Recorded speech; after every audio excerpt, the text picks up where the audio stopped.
اس چیز کو جب موت، لیکن اللہ کے نبی صلی اللہ علیہ وسلم نے مصیبت کی ایک دعا سکھلائی ہے بخاری شریف کی حدیث کے مطابق. جب بھی کوئی مصیبت، کوئی پریشانی آئے تو اللہ کے نبی نے ایک دعا سکھلائی ہے، ہمیں اس مصیبت پر یہ دعا پڑھنا چاہیے، انا للہ و انا الیہ راجعون. بخاری شریف کی حدیث کے اندر کچھ زیادتی بھی ہے. اللہم اجرنی فی مصیبتی واخلف لی خیرا منہا. اللہ کے نبی اپنے چند صحابہ کے درمیان بیٹھے ہوئے تھے، اس میں حضرت ابو سلمہ رضی اللہ تعالیٰ عنہ بھی تھے. اللہ کے نبی صلی اللہ علیہ وسلم نے اس میں درس دیتے ہوئے اس صحابہ کی میٹنگ میں فرمایا کہ جب کسی کے اوپر کوئی مصیبت آ جائے یا کسی کا کوئی رشتہ دار فوت ہو جائے، جب کسی کے انتقال کی خبر سنو یا کوئی مصیبت کسی کے اوپر آئے تو وہ یہ دعا پڑھ لیا کرے، انا للہ و انا الیہ راجعون، اللہم اجرنی فی مصیبتی واخلف لی خیرا منہا. اے اللہ، انا للہ، ہم اللہ ہی کے لیے، اللہ ہی کی طرف سے ہیں، وَإِنَّا إِلَيْهِ رَاجِعُونَ، اور ہم سب کو اسی کی طرف پلٹ کر جانا ہے، ہم سب کو اللہ ہی کی طرف لوٹ کر جانا ہے. اس کے بعد دعا کے جملوں پر غور کیجئے گا. اللہم اجرنی فی مصیبتی، اے اللہ جو میرے اوپر مصیبتوں کا پہاڑ ٹوٹا ہے اس میں مجھے بہتر اجر عطا فرما، اس میں مجھے بہترین بدلہ عطا فرما، واخلف لی خیرا منہا، اور مجھے اس سے بہتر بدل عطا فرما، اس سے اچھا بدل مجھے عطا فرما. حضرت ابو سلمہ رضی اللہ تعالیٰ عنہ فرماتے ہیں اس دعا کو میں نے نبی اکرم سے سنا، پھر وہ اپنے گھر آئے. ام سلمہ اس حدیث کی راویہ ہیں، فرماتی ہیں کہ میرے شوہر جب میرے گھر پہ آئے تو انہوں نے مجھے بھی یہ دعا بتائی. کہا کیا ہے ام سلمہ؟ اللہ کے نبی صلی اللہ علیہ وسلم نے آج مجھے سب کو کے سامنے ایک دعا پڑھ کے بتائی ہے. وہ دعا یہ ہے کہ جب کسی کے اوپر کوئی مصیبت آ جائے، مصیبت ٹوٹ پڑے تو اس کو یہ دعا پڑھنا چاہیے، انا للہ و انا الیہ راجعون، اللہم اجرنی فی مصیبتی واخلف لی خیرا منہا. حضرت ام سلمہ کہتی ہیں میرے شوہر نے جب مجھے یہ دعا بتلائی تو یہ دعا میں نے یاد کر لی. اب دیکھیے دعا کا اثر کیا ہوتا ہے. میں نے اس دعا کو یاد کر لیا، یہ دعا میں نے یاد کر لی. پھر کسی حادثے میں کچھ سالوں کے بعد پھر کسی حادثے میں میرے شوہر کا انتقال ہو گیا. ابو سلمہ اس دنیا سے رخصت ہو گئے. ابو سلمہ کا انتقال ہو گیا، اور انتقال کی خبر جب ام سلمہ کو پتہ چلی، ان کے کانوں تک خبر آئی کہ آپ کے شوہر ابو سلمہ انتقال فرما گئے، تو حضرت ام سلمہ نے یہی دعا پڑھی، انا للہ و انا الیہ راجعون، اللہم اجرنی فی مصیبتی واخلف لی خیرا منہا. ام سلمہ فرماتی ہیں کہ میرے شوہر کا انتقال میرے لیے پہاڑ بن کر گزرا. میں ان کی یادوں میں کھوئی ہوئی رہتی تھی، اور جب بھی مجھے ان کی یاد آتی تھی تو میں یہی دعا پڑھ لیا کرتی تھی، انا للہ و انا الیہ راجعون، اللہم اجرنی فی مصیبتی واخلف لی خیرا منہا. کبھی کبھی میں سوچتی تھی یہ کیسی دعا ہے جس میں اللہ تعالیٰ اللہ کے نبی یہ فرما رہے ہیں کہ اے اللہ مجھے اس مصیبت میں اجر عطا فرما، واخلف لی خیرا منہا، اور مجھے بہترین بدل عطا فرما، مجھے اس سے بہتر عطا فرما جو تو نے مجھ سے چھینا ہے. بیٹھا ہے تو بیٹھا ہے، شور کرے گا تو دیکھا جائے. تو ام سلمہ کہتی ہے کہ مجھے عجیب لگتا تھا، یہ دعا عجیب ہے. میں یہ دعا کرتی کہ واخلف لی خیرا منہا، جو میں نے کھویا ہے اس سے بہتر تو مجھے عطا فرما. ایسا کیسے ہو سکتا ہے؟ کیا ایسا بھی ہو سکتا ہے کہ اللہ رب العالمین سے میں یہ کہوں کہ جو کھویا ہے، جو چھینا ہے تو نے اس سے بہتر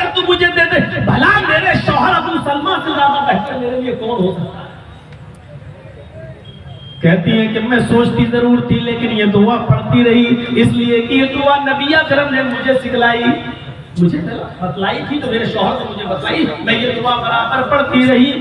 جب میری عدت ختم ہو گئی، شوہر کے انتقال کے بعد جو بیوی عدت گزارتی ہے 4 مہینہ 10 دن، جب میری عدت ختم ہو گئی، 4 مہینے 10 دن جب پورے گزر گئے، تو اس کے 1-2 دن کے بعد جناب محمد رسول اللہ صلی اللہ علیہ وسلم میرے گھر تشریف لائے، دروازے کو دستک دی۔ میں اس وقت ایک چمڑے کو دباغت دے رہی تھی، میں اس وقت ایک کھال کو ایک چمڑے کو دباغت دے رہی تھی۔ میں نے دروازہ کھولا، کیا دیکھتی ہوں سامنے جناب محمد رسول اللہ صلی اللہ علیہ وسلم کھڑے ہیں۔ میں نے انہوں نے سلام کیا، گھر کے اندر آنے کی اجازت طلب کی، میں نے ان کے سلام کا جواب دیا اور میں نے ان کو گھر میں اندر آنے کی اجازت دی۔ اللہ کے نبی جب گھر میں تشریف لے آئے تو میرے پاس ایک تکیہ رکھا ہوا تھا جس پر کھجور کی چھال بھری ہوئی تھی، لیدر کا چمڑے کا ایک تکیہ تھا جس میں کھجور کی چھال بھری ہوئی تھی۔ میں نے وہ تکیہ اٹھا کر اللہ کے نبی محمد رسول اللہ کو دے دیا۔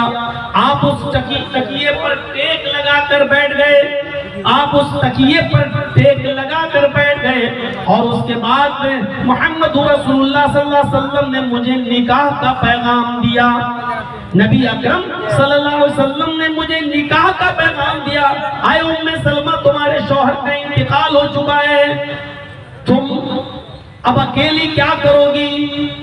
تمہاری عدت پوری ہو چکی ہے، میں تمہارے ساتھ نکاح کرنا چاہتا ہوں۔ آپ نے نکاح کا پیغام دیا۔ حضرت ام سلمہ کا جواب سنو۔ حضرت ام سلمہ فرماتی ہیں، اے اللہ کے نبی، ایسی کون بد نصیب عورت ہوگی جو آپ سے نکاح کرنے کی خواہش نہ کرتی ہو، اور آپ پیغام دیں اور وہ انکار کر دے، یہ تو ممکن ہی نہیں ہے۔ لیکن میرے ساتھ کچھ پریشانیاں ہیں۔ آپ نے کہا کیا؟ ام سلمہ کہتی ہیں، پہلی دقت میرے ساتھ یہ ہے کہ میں بڑی غیرت مند عورت ہوں، میں سوگنوں کو برداشت نہیں کر سکتی ہوں۔ آپ کی اور بھی بیویاں ہیں، میں بھی آپ کی بیوی بن کر جب آپ کے پاس آؤں گی، کبھی کبھی اس کہا سنی ہو جائے گی، پھر میں سوگنوں کی بحث و تکرار سننے کی عادی نہیں، میں بڑی غیرت مند عورت ہوں، میں سوگنوں کی تکرار اور سوگنوں کو میں برداشت نہیں کر سکتی۔ آپ نے کہا اور کچھ؟ کہا ہاں، اے اللہ کے نبی، میری دوسری دقت یہ ہے کہ شادی جس مقصد سے کی جاتی ہے میں اس مقصد کو کراس کر چکی ہوں، یعنی میری عمر شادی کی عمر کو کراس کر چکی ہے، یعنی شادی کے بعد بچے پیدا کرنے کی اور بچوں کو جنم دینے کی اب صلاحیت میرے اندر نہیں رہ گئی۔ میں عمر کے اس حصے کو کراس کر چکی ہوں کہ آپ کو میں پورا کا پورا فائدہ آپ حاصل کر سکیں مجھ سے۔ آپ نے کہا اور کچھ؟ حضرت ام سلمہ کہتی ہیں ہاں، تیسری پریشانی، تیسری دقت یہ ہے کہ ابو سلمہ اس دنیا سے انتقال کر گئے، ان کے چھوٹے چھوٹے بچے جن کی کفالت میرے ذمہ ہے، میں ان بچوں کو اکیلے نہیں چھوڑ سکتی ہوں، یعنی ان بچوں کی پرورش کی ذمہ داری میرے اوپر ہے، لہذا میں ان بچوں کو اپنے سے جدا نہیں کر سکتی ہوں، اپنے سے الگ نہیں کر سکتی ہوں۔ اب اللہ کے نبی صلی اللہ علیہ وسلم نے حضرت ام سلمہ کو جو جواب دیا وہ جواب یہ تھا، بخاری کی روایت کے مطابق آپ نے فرمایا، اے ام سلمہ، میں جانتا ہوں تم غیرت مند ہو، میں اللہ سے دعا کروں گا اللہ تمہیں صبر کی توفیق دے گا، اور یہ غیرت جو سوگنوں کے تعلق سے تمہارے اندر ہے وہ غیرت ختم ہو جائے گی۔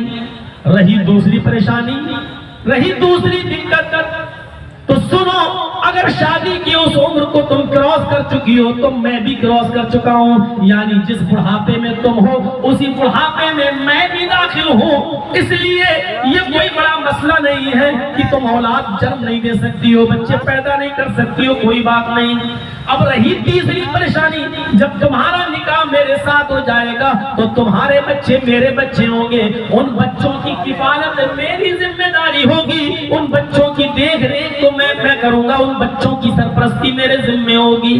اس کے بعد ام سلمہ تیار ہو گئی اور پھر اللہ کے نبی صلی اللہ علیہ وسلم کا نکاح حضرت ام سلمہ کے ساتھ ہو گیا. آپ کی جو بیویاں ہیں ان بیویوں میں ام سلمہ بھی آپ کی ایک بیوی تھی. میرے بھائیوں پھر ام سلمہ جب اس دعا کو یاد کرتی اور اس دعا پر سوچتی, اس دعا کو پڑھتی تو ان کو آتا کہ واقعی دعا کا اثر ہوتا ہے. اللہ تعالیٰ نے ہم کو ہمارے شوہر ابو سلمہ سے بہتر شوہر جناب محمد رسول اللہ صلی اللہ علیہ وسلم عطا فرما دیے ہیں.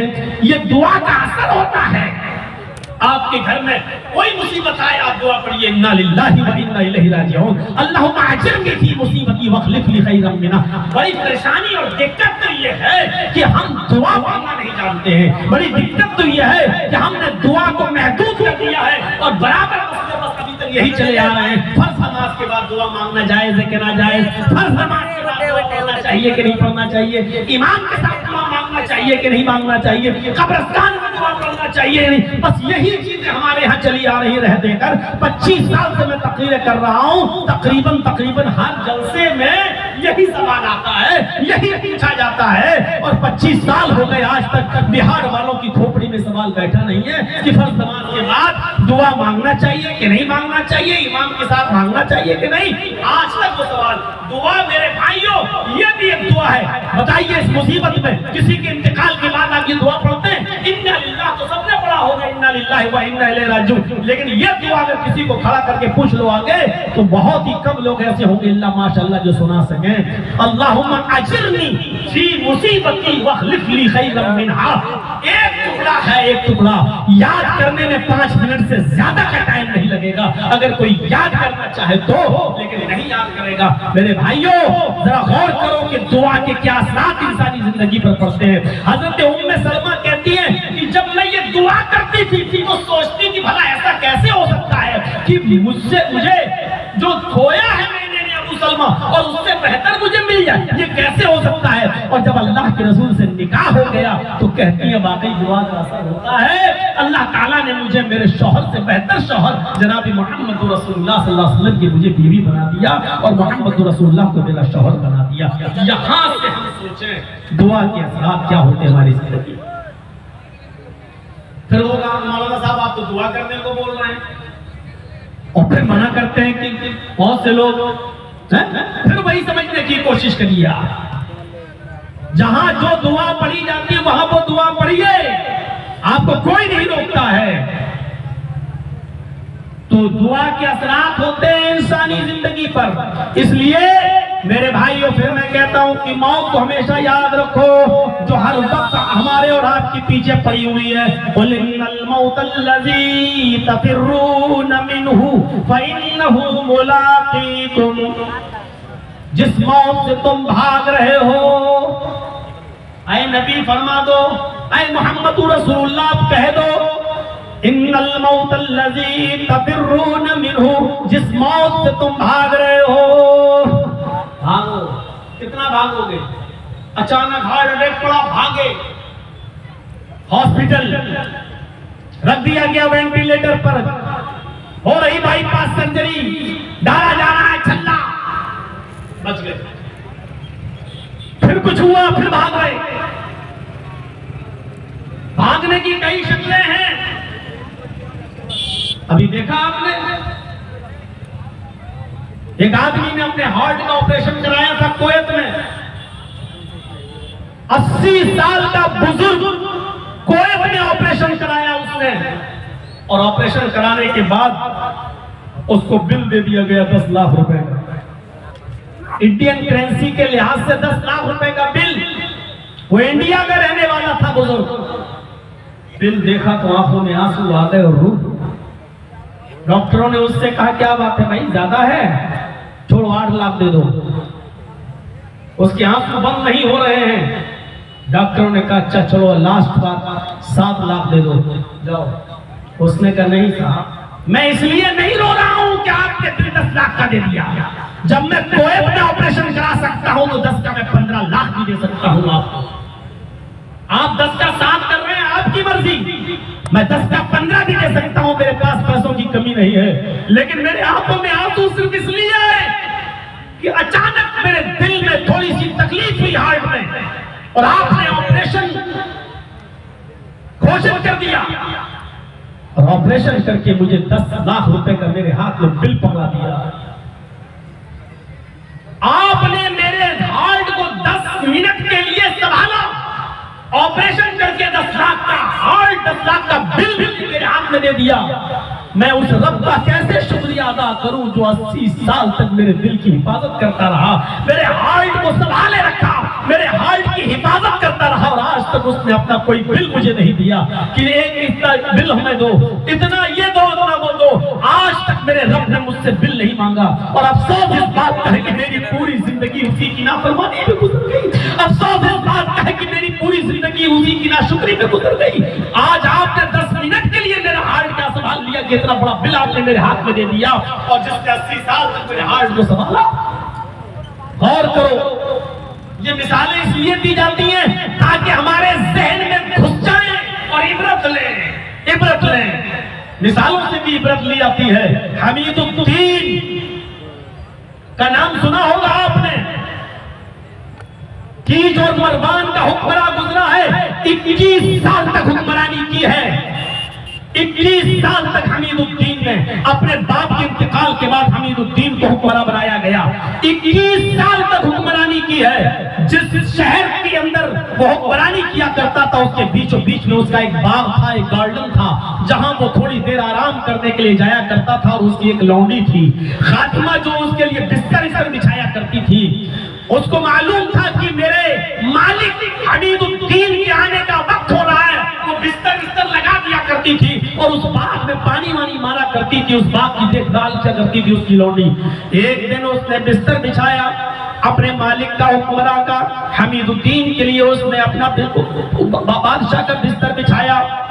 اس نے سوچا کہ تھوڑی دیر ذرا اس بستر پر میں بھی لیٹ کر دیکھ لوں کہ امیروں کے بستر کیسے ہوتے ہیں, بادشاہوں کا بستر کیسا ہوتا ہے. جیسے ہی اس کی لونڈی اس بستر کے اوپر لیٹتے ہی اس کو نیند آ گئی, کیونکہ اتنا نرم و نازک بستر اس نے پہلی بار دیکھا تھا. جیسے وہ اس کے اوپر لیٹی کہ اس کو نیند آ گئی. اتنے میں بادشاہ اپنے گھڑ سواروں کے ساتھ حمید الدین باغ میں اندر داخل ہو گیا. اس نے اپنی لونڈی کو جیسے ہی لیٹا ہوا دیکھا, اس نے کوڑا اٹھایا اور اتنی زور سے کوڑا اپنی لونڈی کو مارا کہ وہ تل ملا گئی, اور کھڑی ہو کر اپنی اوڑھنی کو سنبھالتی ہے اور سیدھے کھڑی ہو جاتی ہے. بادشاہ نے کہا, گستاخ, تیری ہمت کیسے پڑی ہمارے بستر پر لیٹنے کی. کہا کہ نہیں, میں بستر بچھا رہی تھی اور اس کے اوپر لیٹ گئی کہ دیکھوں. میں سونا نہیں چاہتی تھی لیکن اچانک مجھے نیند آ گئی.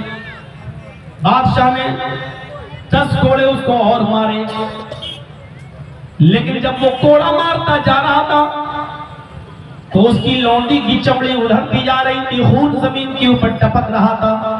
لیکن وہ لونڈی ہر کوڑے پر مسکراتی جا رہی تھی, ہر کوڑے پر ہنستی جا رہی تھی.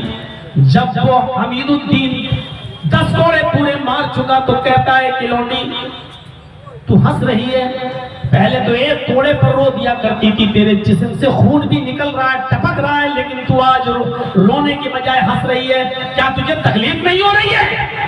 اس کی لونڈی جواب دیتی ہے, ہاں آقا میرے مالک, تکلیف تو بہت ہو رہی ہے لیکن میں ہر کوڑے پر مسکرا رہی ہوں, ہنس رہی ہوں. کہ وہی تو میں جاننا چاہتا ہوں, میں تو تجھے تکلیف دینے ہی کے لیے کوڑے مار رہا ہوں, لیکن تو ہر کوڑے پر مسکرا کیوں رہی ہے؟ تکلیف کیوں تجھے ہو رہی ہے؟ اور تو خود اس بات کا اقرار بھی کر رہی ہے. وہ لونڈی کہتی ہے کہ آج میں اس لیے ہنس رہی ہوں کہ میں یہ دیکھنا چاہ رہی ہوں کہ تو مجھے مار رہا ہے. تیرے اس بستر پر میں تھوڑی دیر کے لیے لیٹ گئی, اگر چند لمحوں کے لیے لیٹ جانا, اس آرام دہ بستر پر چند لمحوں کے لیے میں لیٹ گئی اور مجھے نیند آ گئی, اگر تھوڑی دیر آرام سے سونے کی اس بستر پر, آرام کے ساتھ سونے کی اس بستر پر یہ سزا ہے تیری عدالت میں, تو میں یہ سوچ رہی ہوں کہ پھر اللہ کی عدالت میں تیری سزا کیا ہوگی, جو پوری زندگی جس نے عیش و آرام میں گزاری ہے اور پوری زندگی ایسے ہی آرام دہ بستروں پر سویا ہے. جب تیرے اس آرام دہ بستر پر تیری ایک لونڈی, تیری ایک خادمہ جو تیری خدمت کرتی ہے, تیری ایک لونڈی کی سزا یہ ہے کہ وہ چند لمحوں کے لیے سوئی تو آج اس کو اتنے کوڑے پڑے کہ اس کے جسم سے لہو ٹپک رہا ہے, خون اس کے جسم سے ٹپک رہا ہے، آج اس کے گھوڑے پر تکلیف ہو رہی ہے، جب تیری عدالت میں چند لمحوں کے لیے آرام سے سونے والی کی یہ سزا ہے تو اللہ کی عدالت میں تیری سزا کیا ہوگی جس کی پوری زندگی عیش و آرام میں گزری ہے۔ اتنا کہنا تھا کہ اس حمید الدین نے اپنا کوڑا زمین کے اوپر پھینکا، آنکھوں سے آنسو آئے، حکمرانی سے خلافت سے استعفا دیا اور اسی دن سے باغ و دعوت و تبلیغ میں لگ گیا، اور پھر پوری زندگی اس نے فقیروں کی طرح زندگی گزاری، گمنام ہو گیا، پتہ نہیں چلتا تھا کہ یہ بادشاہ ہے کون ہے، وہ گمنامی کی زندگی گزارتا رہا۔ ایسے ہی اس نے پوری زندگی دعوت و تبلیغ میں گزار دی، لوگوں کو واعظ و نصیحت میں گزار دی، اور مسجد کے قریب ایک جھونپڑی میں رہنا شروع کر دیا، فجر کی نماز جماعت کے ساتھ پڑھنے لگا، تہجد گزار بن گیا، لوگوں کو اٹھتے بیٹھتے چلتے پھرتے نصیحتیں کرنے لگا، یہاں تک کہ پھر اسی غمنامی کی زندگی میں اس حمید الدین کا انتقال ہو گیا۔ میرے بھائیوں، ایک لونڈی کا ایک معمولی جملے نے اس کی زندگی بدل دی، اس نے خلافت چھوڑ دی۔ میرے بھائیوں، زمانے کے حکمراں کیسے عبرت اور موعظت کو کیسے برداشت کرتے تھے، اپنی لونڈی کی زبان سے جملہ سنا، انہوں نے حکومت چھوڑ دی۔ آج یہ مثالیں ہم بھی سنتے ہیں لیکن ہمارے اوپر جو تک نہیں دکھتا، آج یہ ساری مثالیں ہمارے سامنے بھی آتی ہیں لیکن ہمیں احساس نہیں ہوتا ہے۔ آج تھوڑی دیر کے لیے یہاں جلسہ سنیں گے اور اس کے بعد جب یہاں سے جائیں گے تو ابھی ہم پھر پرانی لہر پر ہم چلنا شروع کر دیں گے، اور ایسا لگتا ہے جیسے انجوائمنٹ کے لیے آئے ہیں، تلذذ کے لیے آئے ہیں، لذت حاصل کرنے کے لیے آئے ہیں، اور پھر یہاں سے جانے کے بعد کل چائے کی ہوٹلوں پہ بیٹھ کے مولویوں کو نمبر دیے جائیں گے کہ پہلے نمبر پہ کس کی تقریر، دوسرے نمبر پہ کون اچھا بولا، تیسرے نمبر پہ کون اچھا بولا۔ یہ پہلی جلسہ ہے کہ یونیورسٹی وہ یونیورسٹی ہے جہاں پڑھے لکھے عالموں کو جاہل عوام نمبر دیتی ہے، یہ ان کے مقدر کے فیصلے کرتی ہے، اچھی بری تقریروں کے فیصلے اور اس کے نمبر اور رجال یہ جاہل عوام تیار کرتی ہے۔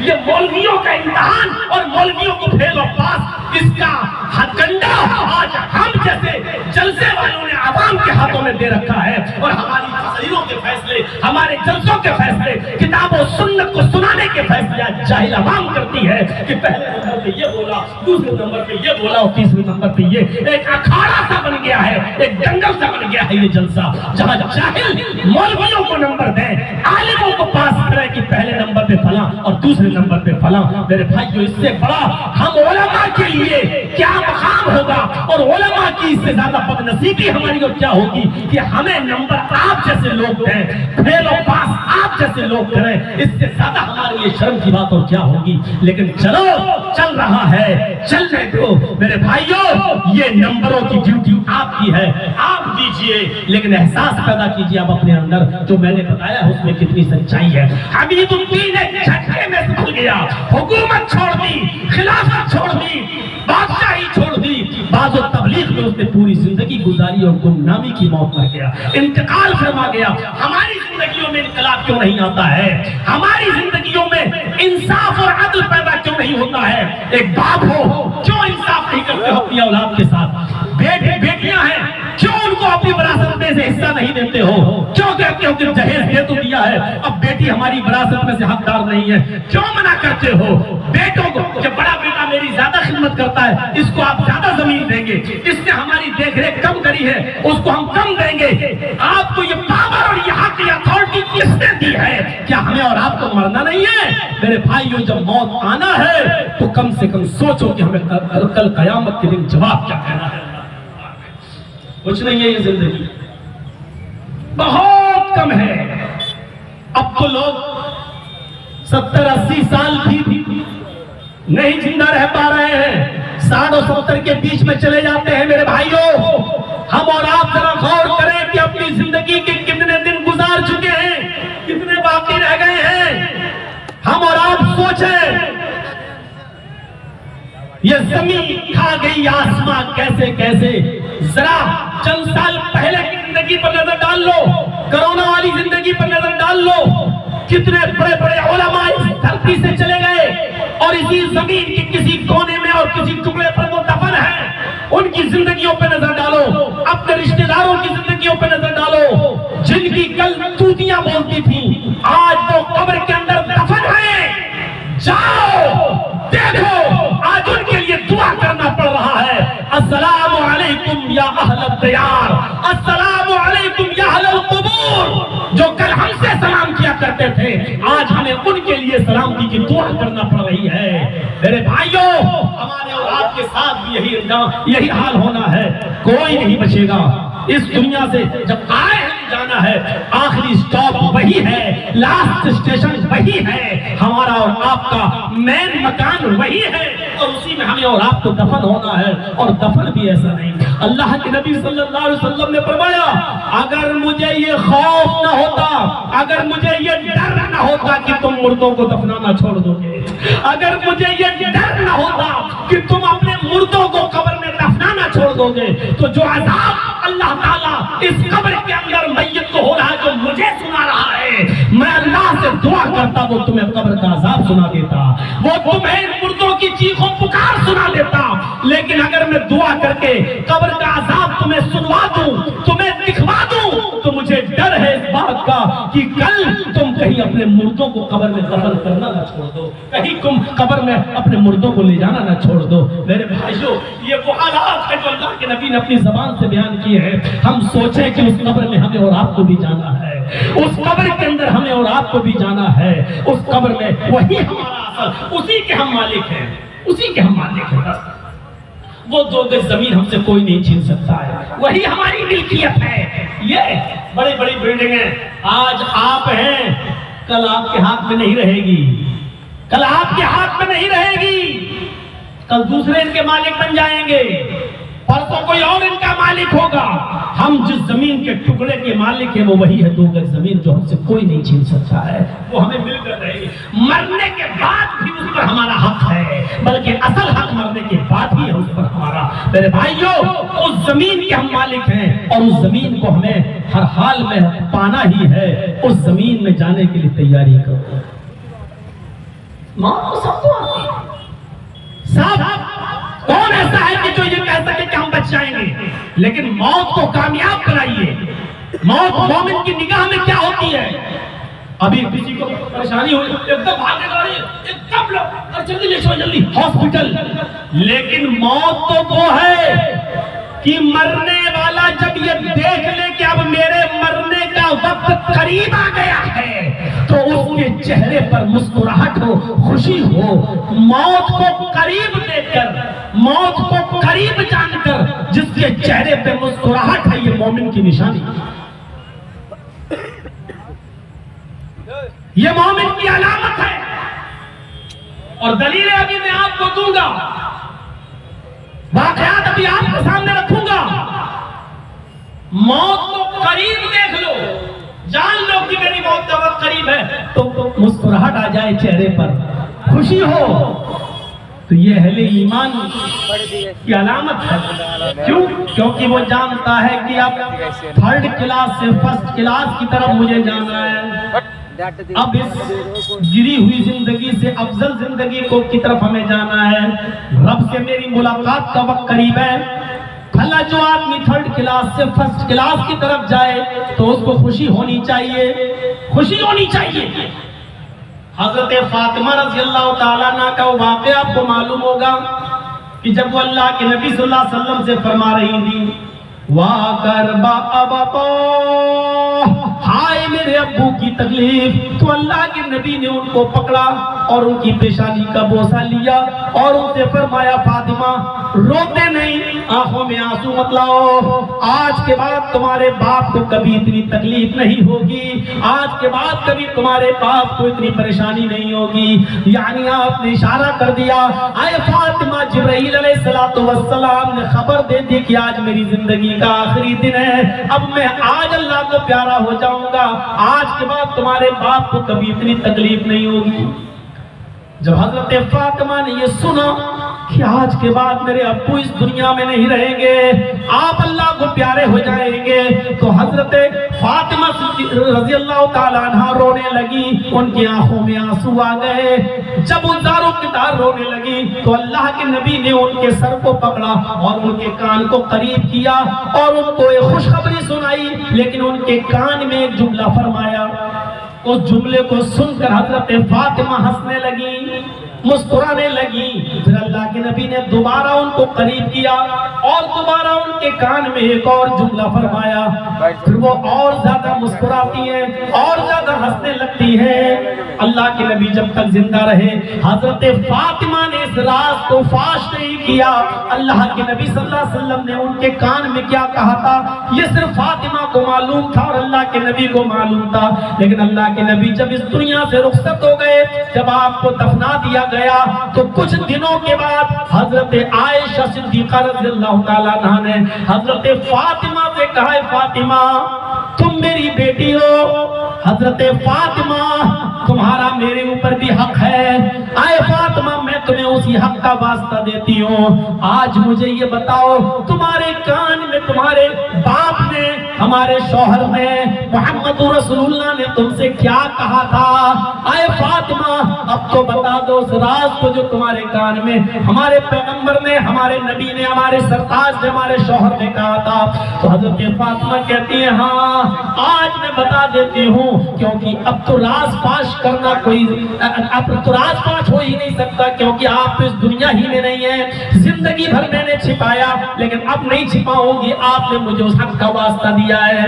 ہاں اے امی عائشہ, اللہ کے نبی نے, میرے ابو نے میرے کان کو پکڑا, میرے سر کو پکڑا اور میرے کان میں فرمایا جب میں رو رہی تھی, فاطمہ تم روتی کیوں ہو؟ فاطمہ ابھی جبریل آئے اور جبریل نے تمہیں خوشخبری سنائی کہ فاطمہ سے کہہ دو کہ فاطمہ تو سیدۃ نساء اہل الجنہ.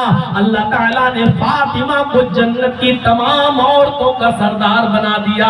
اللہ تعالیٰ نے فاطمہ کو جنت کی تمام عورتوں کا, خواتین کا, لیڈیز کا سردار بنا دیا ہے, پریزیڈنٹ بنا دیا ہے.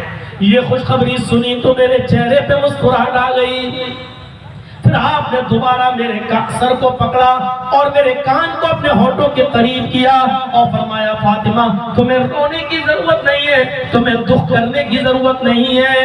اے فاطمہ میرے اہل بیت میں, میرے خاندان میں, میرے گھر میں سب سے پہلے تم مجھ سے ملو گی, سب سے پہلے تم مجھ سے ملو گی.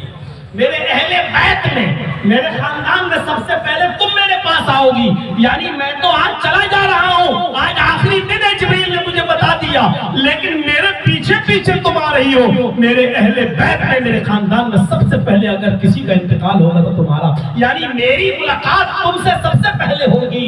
جب میں نے یہ سنا, دیکھیے غور کیجیے, موت کو قریب دیکھ رہی ہے, اللہ کے نبی موت کی خبر دے رہے ہیں کہ تم سب سے پہلے میرے پاس آؤ گی, سب سے پہلے. تو پہلے کا مطلب یعنی جلدی تم آؤ گی, سب سے پہلے تم. تو جب یہ خبر سنی تو حضرت فاطمہ گھبرائی نہیں ہے, میں بھی چلی جاؤں گی, میرے بچوں کا کیا ہوگا, میرے ان کا کیا ہوگا, میرے گھر کا کیا ہوگا, نہیں, گھبرائی نہیں. بخاری کی حدیث کہتی ہے جیسے یہ خبر سنی حضرت فاطمہ کے چہرے پہ مسکراہٹ آ گئی, ہنسنے لگی. مومن کی نگاہ میں موت یہ شکل ہوتی ہے کہ جب وہ موت کو قریب دیکھتا ہے تو اس کے چہرے پہ مسکراہٹ آتی ہے, خوشی ہوتی ہے. آج ہمارے چہرے پہ خوشی نہیں ہوتی ہے, کیوں؟ کیونکہ ہمارے ایمان میں کمزوری ہے. پہلے ہی سے رونا اور پیٹنا اور چیخنا اور چلانا شروع ہو جاتا ہے, ہمارا حالت بگڑ جاتی ہے, کتنی پریشانیاں ہوتی ہیں. حضرت فاطمہ کا مسکرانا اس بات کی دلیل ہے کہ موت کو قریب جان کر بھی وہ روئی نہیں, گھبرائی نہیں, بلکہ ان کے چہرے پہ مسکراہٹ آ گئی. حضرت فاطمہ کا مسکرانا اس بات کی دلیل ہے کہ مومن موت کو جب قریب دیکھتا ہے تو اس کے چہرے پہ مسکراہٹ آتی ہے. میرے بھائیوں, آج ہمارے چہرے پر موت کو قریب دیکھ کر مسکراہٹ نہیں آتی ہے تو اس کا مطلب یہ ہے کہ ہمارے ایمان کی کمزوری ہے, ہمیں اپنے ایمان کو مضبوط بنانے کی ضرورت ہے.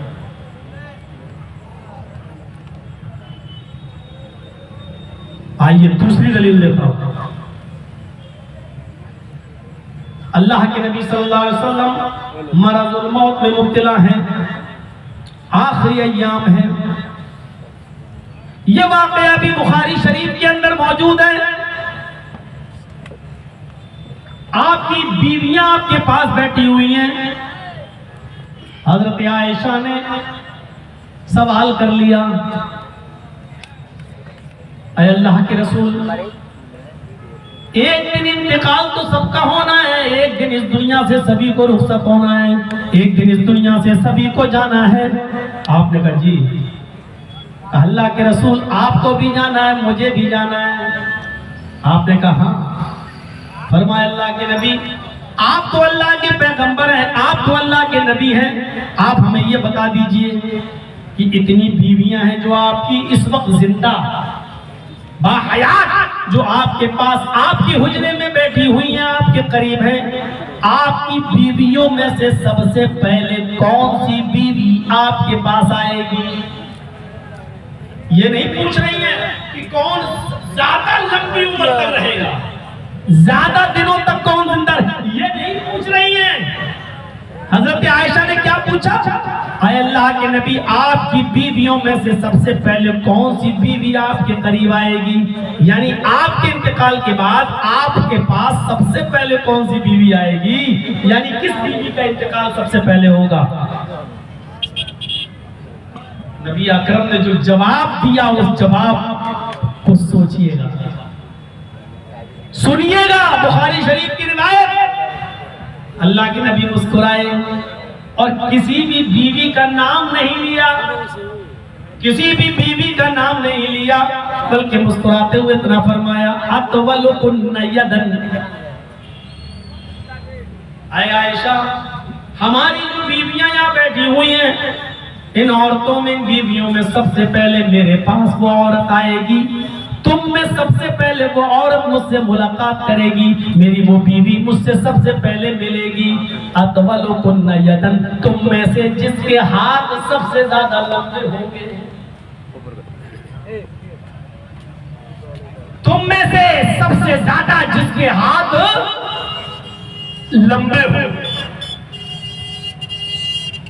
تھوڑی دیر حضرت عائشہ بیٹھی رہی، ساری بیویاں بیٹھی رہی، لیکن حضرت عائشہ کو چین نہ ملا، اڑتی ہیں، دوسرے حجرے میں جاتی ہیں اور اشارہ کر کے ایک ایک بیوی کو سب کو اپنے دوسرے حجرے میں بلاتی ہیں۔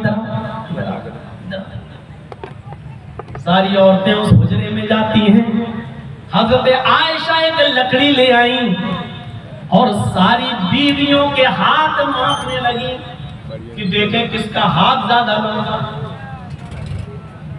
لکڑی سے ہاتھ ماپنے لگی، جب ہاتھ لکڑی سے ماپتے ماپتے ساری بیویوں کے ہاتھ، ساری سوکروں کے ہاتھ ماپ لیے تو پتا چلا کہ سب سے زیادہ لمبے ہاتھ حضرت سودا رضی اللہ تعالیٰ عنہ کے، حضرت سودا کے ہاتھ سب سے زیادہ لمبے تھے۔